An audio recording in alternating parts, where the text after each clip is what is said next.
നമസ്കാരം, press line ന്യൂസിലേക്ക് സ്വാഗതം. തെലുങ്കിലെ പുതിയ പാൻ ഇന്ത്യൻ ചിത്രം കൽക്കി ഹിറ്റായിരിക്കുകയാണ്. തെലുങ്ക് പതിപ്പ് മാത്രമല്ല, പ്രഭാസ് ചിത്രം മറ്റു ഭാഷകളിലും ഹിറ്റിലേക്ക് കുതിക്കുകയാണ്. രാജ്യമൊട്ടാകെ ഭാഷാഭേദമന്യേ പ്രഭാസ് നായകനായ ചിത്രം സ്വീകരിക്കപ്പെട്ടിരിക്കുന്നത്. കൽക്കിയുടെ ഹിന്ദി പതിപ്പ് 152.5 കോടി ഇന്ത്യയിൽ നേടിയിരിക്കുകയാണ്. ഹിന്ദിയിൽ 2024 പ്രഭാസ് ചിത്രത്തിന്റെ കളക്ഷനേക്കാൾ നേടിയത് ഹൃതിക്കിന്റെ ഫൈറ്റർ മാത്രമാണ്. ഫൈറ്റർ ഇന്ത്യയിൽ 199.45 കോടി രൂപയാണ് നേടിയത്. അജയ് ദേവ്ഗണിന്റെ ഷെയ്ത്താനെയാണ് പ്രഭാസ് ചിത്രം പിന്തള്ളിയത്.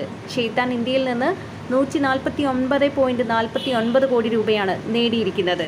കൽക്കിയുടെ രഹസ്യങ്ങൾ വെളിപ്പെടുത്തരുത് എന്ന് അഭ്യർത്ഥിച്ച് രംഗത്തെത്തിയിരുന്നു നിർമ്മാതാക്കൾ.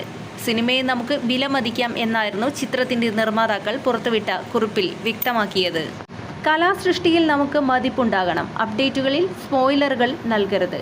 സിനിമ പ്രേക്ഷകരുടെ കാഴ്ചാനുഭവം നശിപ്പിക്കരുതെന്നും പറയുകയാണ് നിർമ്മാതാക്കൾ. സിനിമയുടെ ഉള്ളടക്കം നമുക്ക് പുറത്തുവിടാതിരിക്കാം.